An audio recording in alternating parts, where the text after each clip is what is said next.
Sud Radio 5h-10h, Benjamin Glaise, Laurence Garcia. Le livre s'appelle Les Nostalgériades avec en sous-titre Nostalgie, Algérie, Jérémiade. C'est aux éditions du Cerf. Il est signé par notre invité professeur d'histoire géo, essayiste féministe engagé pour la laïcité.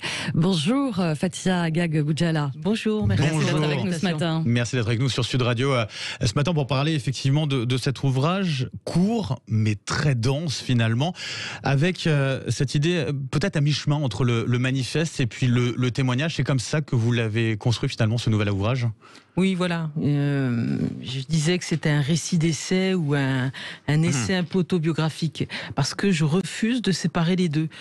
Beaucoup d'éditeurs, beaucoup de gens veulent cantonner une certaine partie de la population au pur témoignage. Voilà. Comment j'ai échappé au barbu fou ou je sais pas quoi, moi c'est pas ce qui m'est arrivé. Donc moi je réclame le droit de pouvoir raconter mon histoire, mais aussi le droit de pouvoir l'analyser. Voilà, et pas simplement d'en rester à vouloir faire pleurer dans les chaumières. Ouais, parce que c'est ça, vous, pleurer dans les chaumières, c'est aussi ça, à travers votre histoire familiale que vous racontez, c'est ras-le-bol d'être enfermé dans des images de victimes. Alors, il y a tout un discours victimaire, mais qui est alimenté aussi bien par les propres familles, par les politiques.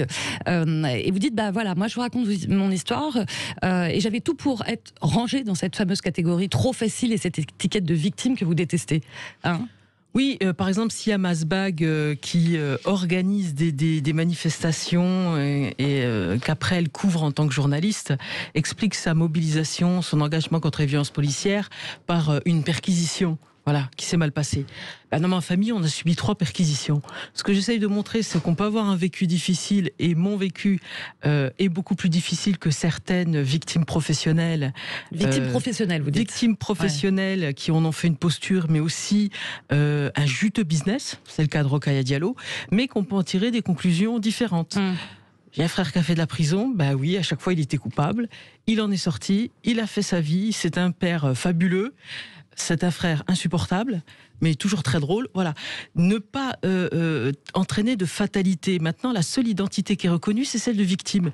Et c'est pour tout. Lilian Thuram, millionnaire, qui a réussi, qui a jamais tenu ce discours-là et qui, depuis 3 ans, se rappelle qu'il est noir et qu'en fait, les Noirs sont persécutés en France.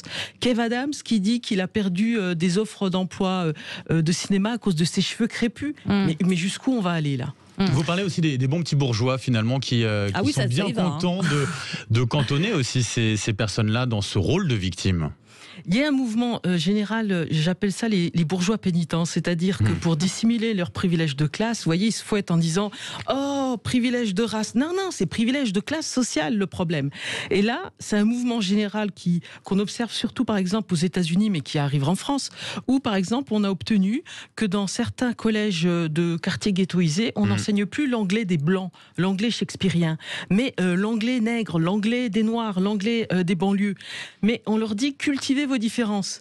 On ne leur transmet pas les codes qui leur seront indispensables pour réussir plus tard et trouver un emploi. Ben moi, je dis que les bourgeois, comme ça, ils ont à la fois le monopole du réconfort de se dire qu'ils sont généreux et en même temps, ils éliminent la concurrence pour leurs enfants sur le marché scolaire et sur le marché de l'emploi. Pour autant, il y a des discriminations qui sont là quand même. Mais bien sûr qu'il y a des discriminations, mais quand même, je vais vous rappeler un truc, parce que j'ai le même âge que Diallo. Quand j'étais petite, il y avait des meurtres racistes en France. Et plusieurs meurtres racistes. Maintenant, quels sont les meurtres racistes ? C'est les personnes juives. Le seul racisme qui tue en France, c'est l'antisémitisme. Mais ça, on ne le dit pas. L'islamophobie n'a tué personne en France. Ce délit imaginaire, ce péché de langue. Donc bien sûr, il y a des discriminations. Maintenant, je vous parle d'une petite étude qui s'est faite à la gare du Nord, où des sociologues ont observé, espionné des policiers les contrôles. Alors bien sûr, ils ont contrôlé les groupes de jeunes en survêt. Mais ils n'ont pas contrôlé les Noirs en costard. Ils n'ont pas contrôlé les Arabes en costard ou en jean. Et donc cet article qui était dans Manière de voir, donc le monde diplomatique, donc pas spécialement à droite, on concluait à la prolophobie. Voilà.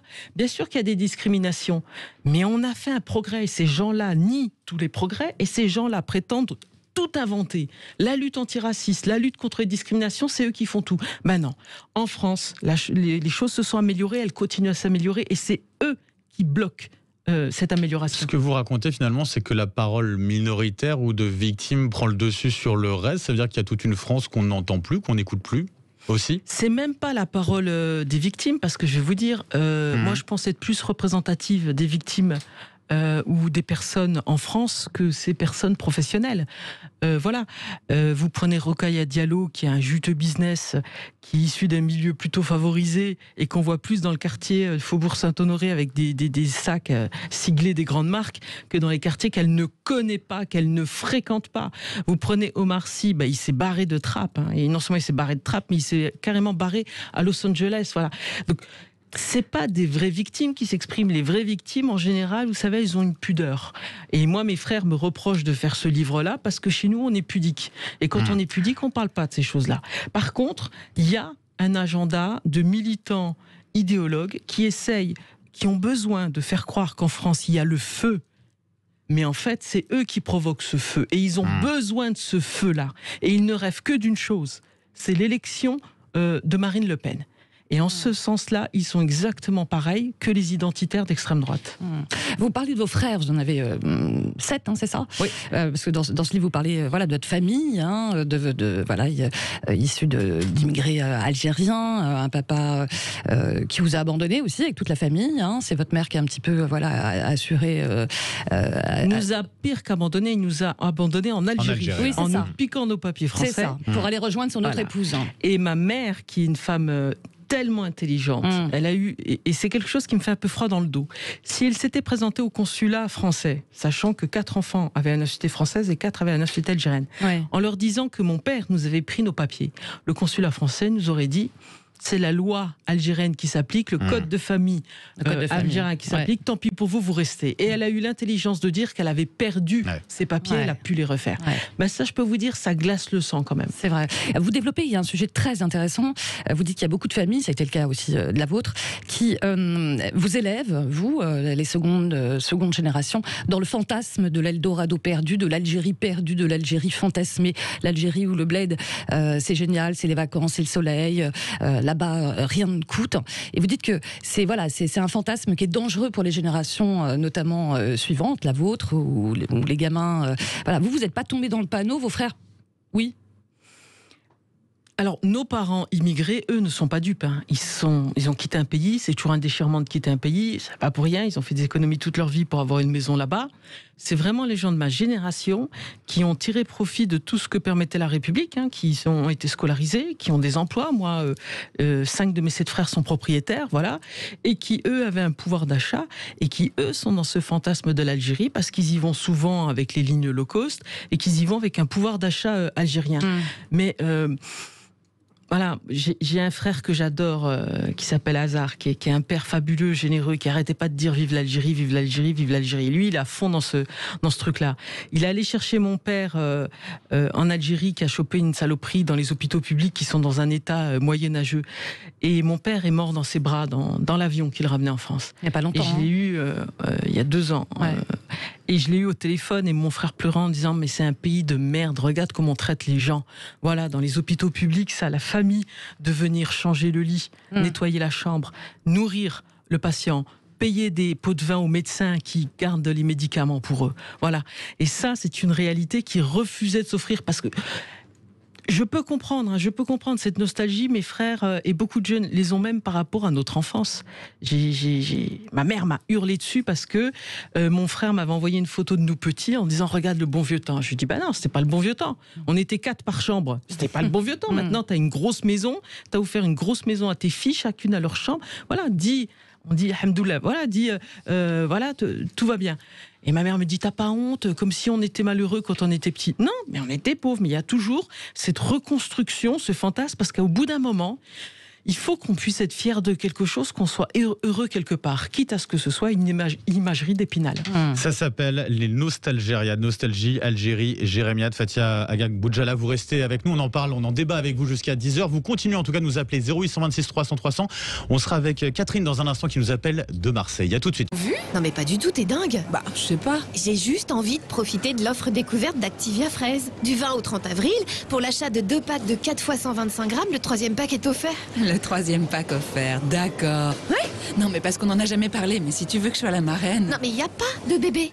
Tout ce qui compte pour vous existe à prix Leclerc. Modalité, magasin et drague participants sur www.e.leclerc. Pour votre santé, bougez plus. Le Grand Matin Sud Radio 5h-10h, Benjamin Glaise, Laurence Et Garcia. à 9h33 sur Sud Radio, c'est la suite du petit déj lecture avec notre invité Fatia Agag Boujalat. On parle de ce livre, les Nostalgériades aux éditions du Cerf, avec effectivement un livre à coup de gueule contre tous les discours victimaires, et ça réagit beaucoup au standard. Au vous avez la parole, vous réagissez bien sûr. 300 Benjamin, avec notamment Catherine de Marseille. Qui Effectivement, bonjour Catherine. Bonjour Catherine. Bonjour. Ça vous fait réagir ce que vous entendez justement? Ah oui, je suis tout à fait d'accord avec elle, parce que bon, moi l'Algérie je connais pas. Ouais. J'ai un grand-père qui est pied noir marocain et de la famille plutôt africaine, où je suis née en Afrique. Et c'est vrai que le pouvoir d'achat est très important. Donc quand on a de l'argent et qu'on va en Algérie ou même en Afrique et qu'on a les moyens, on fréquente des lieux luxueux, touristiques. Ça n'a rien à voir avec les personnes qui ont beaucoup moins de les moyens, et c'est vrai que quelquefois ils sont poussés à retourner au pays parce qu'il y a encore les parents qui sont là-bas et qui n'ont pas envie de venir dans un pays qu'ils connaissent pas. Ils veulent pas être déracinés. Mais c'est vrai que c'est très important, parce que dans les hôpitaux, que ce soit en Algérie ou en Afrique, c'est la misère. On attrape plus de maladies en y rentrant que... Donc tout ça joue également. Après, c'est vrai que l'intégration en France, c'est la même chose. C'est que si vous avez un peu d'argent, vous arrivez à acheter... moi, je suis dans le 15e. Pourquoi? Parce que mes moyens ne me permettaient pas d'acheter quelque chose sur Marseille même, où c'est très cher. Mais dans le 15e, c'est vrai que c'est quand on voit, c'est la misère. Il y a des Syriens partout, il y a beaucoup d'immigrés dans une pauvreté inimaginable, quoi. Ça veut dire, Catherine, que vous avez l'impression d'être un peu entre deux? Ah, toujours. Moi, depuis mon enfance, comme je dis, j'ai le cul entre deux chaises. Un père qui était français, qui nous a élevés avec une culture française, et la famille africaine où j'ai baigné également avec ma grand-mère qui m'a donné la culture africaine. Et c'est vrai qu'on idéalise notre enfance. Quand on est petit, on voit pas trop cette misère. On voit plutôt l'amour des parents, la famille autour et tout ça. Mais avec le recul, on se rend compte que oui, il y avait des inégalités, et il y avait des gens qui étaient dans la misère, et après c'est vrai qu'au niveau de la colonisation, ça c'est un autre débat. Depuis la colonisation, on n'a pas eu, on vit toujours comme des assistés, quoi. On peut pas parler de pays qui ont vraiment, même s'ils ont la démographie, il y en a beaucoup qui savent en brousse, ils savent pas ce que c'est. Vous leur donnez une caisse de bière, ils votent pour la couleur que vous leur dites de voter. Regardez avec Serge Dassault, vous inquiétez pas, c'est pas typique de la brousse. Et concernant Marseille, j'y ai travaillé 6 ans, et vous devez connaître Frévalon, Versailles. C'est aussi une ville extrêmement fantasmée. Marseille, une année, j'étais sur 2 collèges. Le matin, c'était le collège Versailles, il n'y avait pas 5 élèves blancs dans ce collège. Ouais. Et l'après-midi, j'étais à Olympe de Gouges, plan de Cuc, il n'y avait pas 5 élèves noirs sur tout le collège. Ouais. Marseille, c'est une ville absolument pas multiculturelle, contrairement à ce qu'on dit. Alors qu'il y a cette image-là. Voilà, vous pouvez passer une journée sans croiser un blanc dans certains quartiers, vous pouvez passer une journée sans croiser un noir dans une autre. Alors oui, c'est ultra communautarisé, et puis on achète la paix sociale, mais là encore, il y a beaucoup de fantasmes. Bon, merci en tout cas Catherine, merci Catherine de Marseille de nous avoir appelé sur Sud Radio 0826 300 300. Vous continuez bien sûr. Et il y a autre chose que disait justement Catherine à l'instant, Fatia Agag Boujalat, c'est sur cette sensation, cette impression d'être entre deux mondes presque, entre deux chaises finalement. C'est ce que vous avez pu ressentir aussi à un moment? Mais c'est vraiment le fait de tous les immigrés, et surtout les immigrés qui savent qu'ils doivent leur présence en France à un départ forcé par des conditions économiques. Voilà, c'est pas des expatriés surdiplômés qui vont en Angleterre, aux États-Unis ou ailleurs. Voilà. Donc on sait que là-bas, on est repéré à 1 kilomètre, on est des immigrés français, voilà. Et ici, il peut aussi y avoir ce mal-être. Et résultat, et c'est ça qui est douloureux. Moi, je suis adulte, donc j'y réfléchis, puis je combats, et puis je fais la part des choses. Mais les gamins, il faut les soulager de ce conflit de loyauté qu'on leur impose. Vos élèves, à vous, hein, parce que comme vous êtes surtout prof, mes élèves, voilà. C'est ça, oui. Ou même mes neveux et nièces. Comme je leur dis, je suis obligée chaque année de les forcer, de leur faire verbaliser le fait qu'ils sont aussi français, parce que leur premier réflexe, ce sera toujours dire qu'ils sont algériens, marocains, tunisiens, turcs. Comme s'ils avaient hérité comme s'ils avaient hérité entre guillemets d'un pays qui est forcément celui de leurs parents, d'accord, mais d'une histoire qui est pas la leur, quoi, en fait. Et ils peuvent éprouver aussi une espèce de tous les jeunes qui vous parlent de la guerre d'Algérie, c'est du foutage de gueule. Ils s'approprient une histoire qui est pas la leur, qui est pas la nôtre, de notre génération, qui est celle de ma mère, mais qui est surtout celle de ma grand-mère. Voilà. Et c'est vraiment pour capitaliser, faire un business, culpabiliser. Voilà. Oui, mais c'est une responsabilité des parents aussi, mine de rien, qui les élèvent bien aussi. sûr. Les enfants ne font que répéter ce qu'ils entendent à la maison. C'est pour ça qu'on devrait s'adresser aux parents. Mais le cas du gamin que je cite et qui dit en Algérie, l'électricité, l'eau, c'est gratuit. Il a sorti ça d'où ? Voilà. Et mon frère à qui je dis ça, il me dit mais je comprends, quand je vais en Algérie avec mes fils, je leur dis venez, on va au resto, ça coûte rien. Venez, je vous prends une paire de baskets, ça coûte rien. Le gamin, il retient, ça coûte rien. Donc le bled, c'est l'été, tout le monde est content. Donc du coup, il se projette là-bas et pas en France où il est né. Alors. Nous, on y allait une fois tous les 2 ou 3 ans, tellement ça coûtait cher. Fallait y aller en camion et puis faire toute la route jusqu'à l'Espagne pour prendre un bateau. Eux, avec les low cost, ils y vont 2-3 fois par an. Donc bizarrement, logiquement, l'enracinement ne se fait pas pour eux en France comme il s'est fait pour nous. Et ce qui est très étrange, c'est que nous sommes plus intégrés, ma génération, qu'eux. Et justement parce qu'on les entretient dans ce fantasme, parce que eux, quand ils y vont dans la maison construite par les grands-parents, que nous n'avions pas, mais que nos parents ont construit. Donc ils n'ont pas du tout les mêmes conditions matérielles, donc ils n'ont pas du tout le même rapport. Donc moi, mon boulot, c'est de leur montrer qu'il n'y a pas d'alternative. C'est pas j'aime la France ou le bled. C'est j'aime les deux. Ouais, c'est ça. C'est j'aime les deux. C'est une addition. Une chanson. Voilà. J'ai 2 amours. Et cette relation entre les parents et les enfants, elle est très importante. Vous la décrivez très bien dans cet ouvrage. C'est-à-dire qu'il y a une forme de culpabilisation qui est née du silence finalement entre ces 2 générations d'une certaine façon. Et on quitte un monde pour en rejoindre un autre, mais en même temps on est raccroché à cet ancien monde d'une certaine façon, avec des parents qui ont parfois trimé dans des métiers galères, et on peut pour certains arriver à des métiers où on est valorisé d'une certaine façon et où du coup on doit entretenir d'un côté les amis d'avant, la famille aussi qui est là, et puis ce nouveau monde avec ses nouveaux codes aussi, et ça c'est très compliqué aussi d'adapter en final, d'avoir un pied d'un côté puis l'autre justement en face.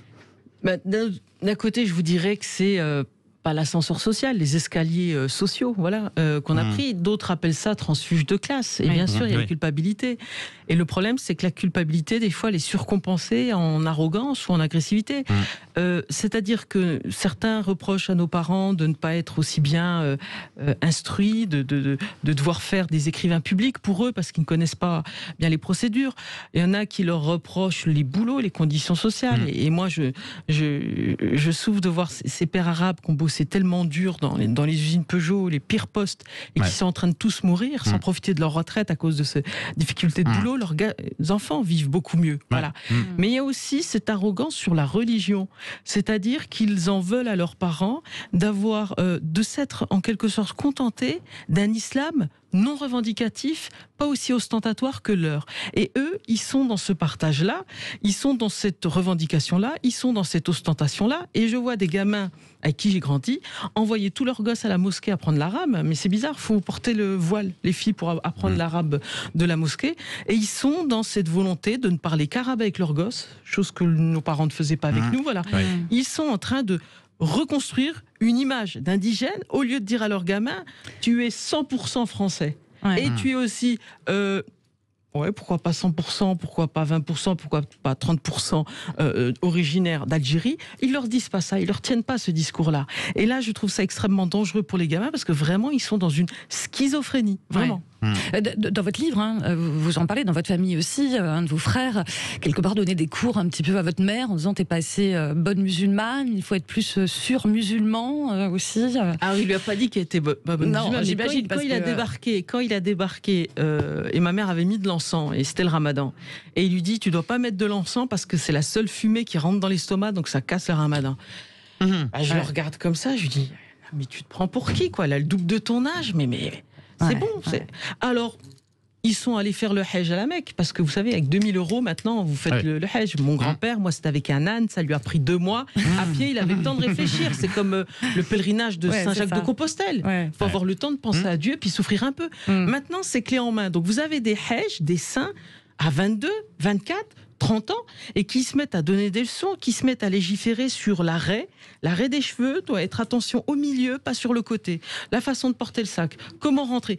Ils ont fait d'une religion qui est censée être vivante, et qui était une religion généreuse, joyeuse, festive, hospitalière, ils en ont fait un ensemble de règles qui donnent envie, effectivement, peut-être d'aller se faire sauter sur une bombe pour pas avoir à vivre cette religion jusqu'à la fin de ses jours, tellement elle est insupportable. Eh bien, on continue d'en parler avec vous, bien sûr. 0826 300 sur Sud Radio. Vous avez la parole, comme tous les matins, pour réagir. On est avec Afid qui nous appelle d'Albi, c'est ça ?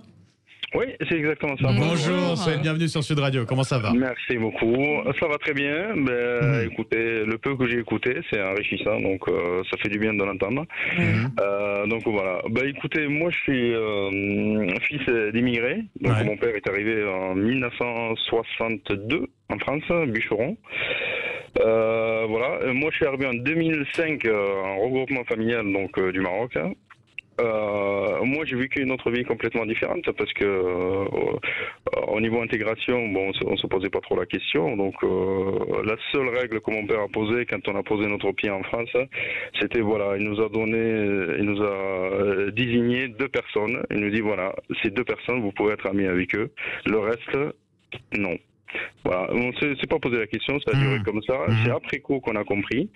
Nous, ça nous a permis de nous ouvrir sur le monde qui nous entourait, que ce soit à l'école. L'apprentissage y était pour beaucoup.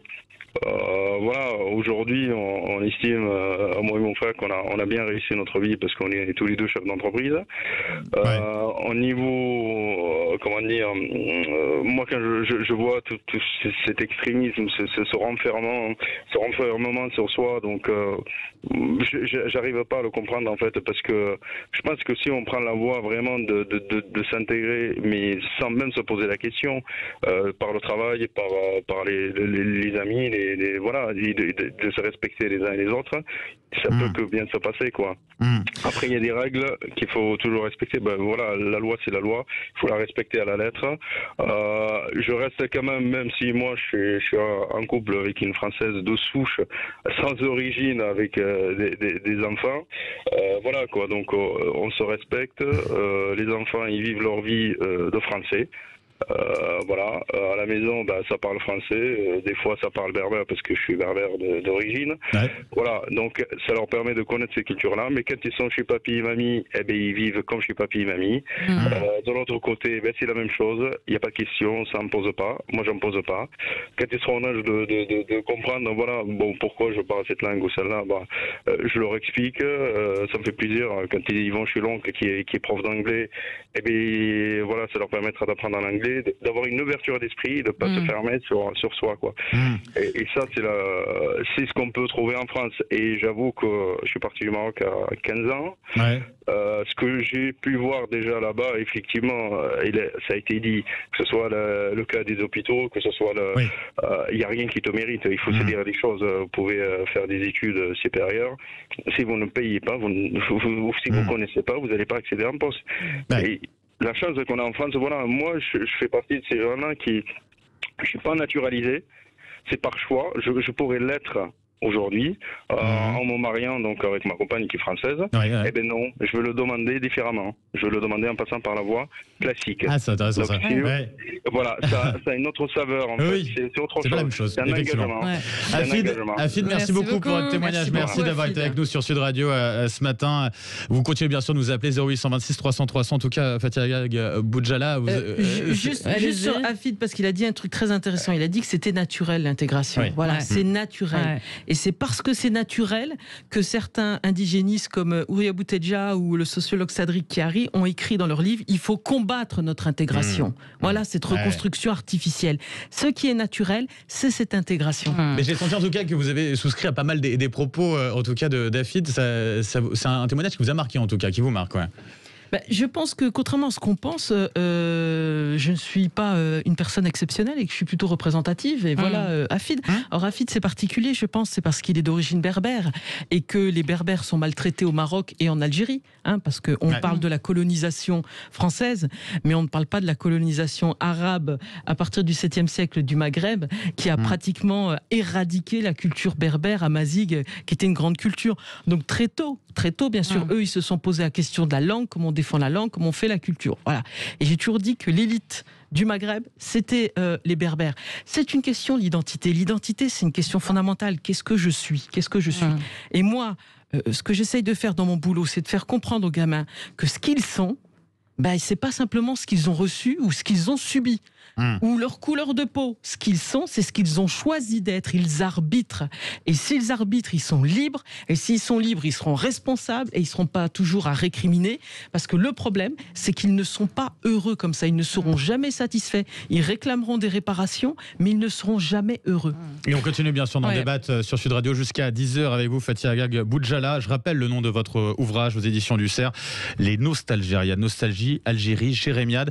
Et puis vous nous appelez bien sûr, les auditeurs Sud Radio 0826 300 300. À tout de suite dans le Grand Matin. 10h10, à tout de suite. Agnante, essayiste féministe engagée pour la laïcité.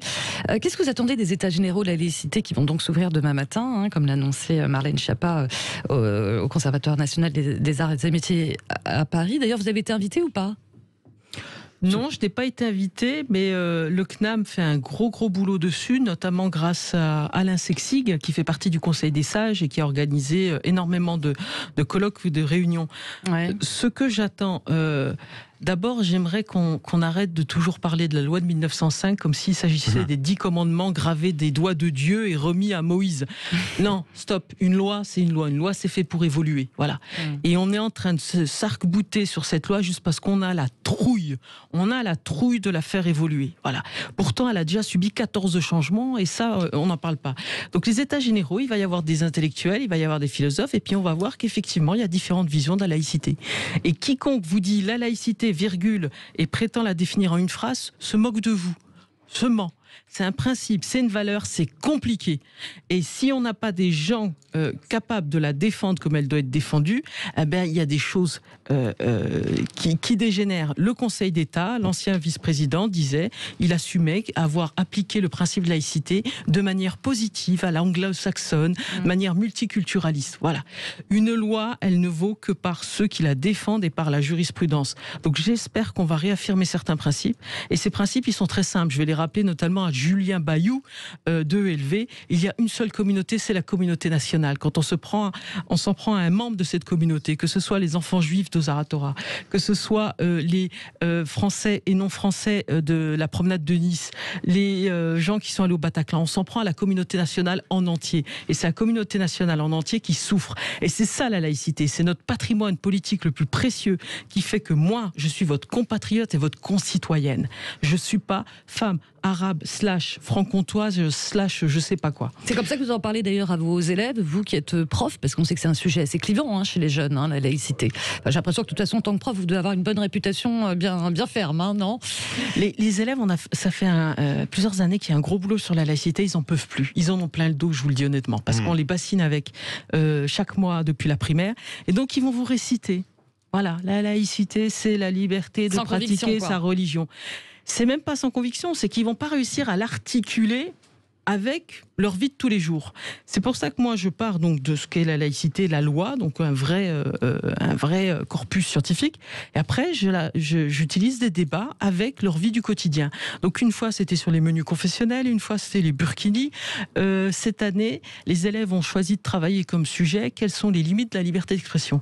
Et ils veulent que ces limites soient très étendues. Ils veulent que la loi interdise, donc à part 2 élèves, ils veulent que la loi interdise de critiquer ou de se moquer de la religion. Je ne suis pas là pour bourrer le crâne des gamins. Je suis là pour leur dire qu'ils ont le droit de penser comme ça, à condition d'être capables d'argumenter, et qu'ils doivent comprendre qu'on peut penser complètement différemment d'eux, et que le désaccord, c'est pas la guerre. Voilà, le désaccord, la divergence, c'est aussi ça le pluralisme de la démocratie. Fathia Agag Boudjala, vous faites beaucoup réagir en tout cas. Il y a du monde au standard, notamment Samy qui nous a appelé sur Sud Radio 0826 300 300. Bonjour Samy. Oui, bonjour Sud Radio. Bonjour. Merci de me donner la parole. Moi, je voudrais juste en fait revenir sur ce qu'a dit votre invité concernant les berbères qui étaient maltraités en Algérie et au Maroc. C'est pas vrai, parce que moi je suis d'origine marocaine. Les berbères sont pas du tout maltraités au Maroc. Donc j'aimerais bien qu'elle me donne un exemple. D'accord.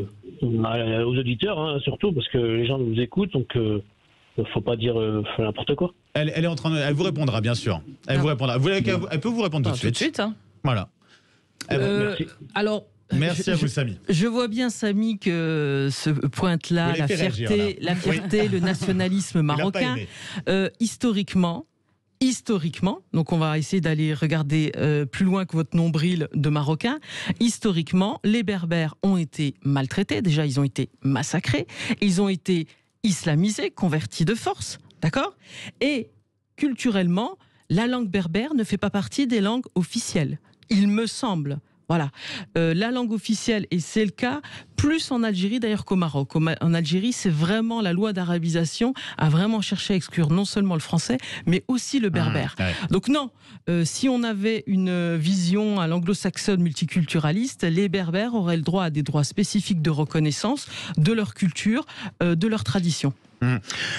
Merci beaucoup en tout cas d'avoir appelé Samy 0826 300 300 et puis merci à vous en tout cas Fatia Agag Boudjala. Je rappelle les Nostalgéria, Nostalgie Algérie Jérémiade, c'est aux éditions du CERF. Merci à vous. Juste d'un mot pour terminer, Emmanuel Macron là qui prend la parole notamment dans le Figaro ce matin sur la question de l'islamisme et de la laïcité. C'est un bon président pour faire face à cet islamisme et pour défendre la laïcité selon vous?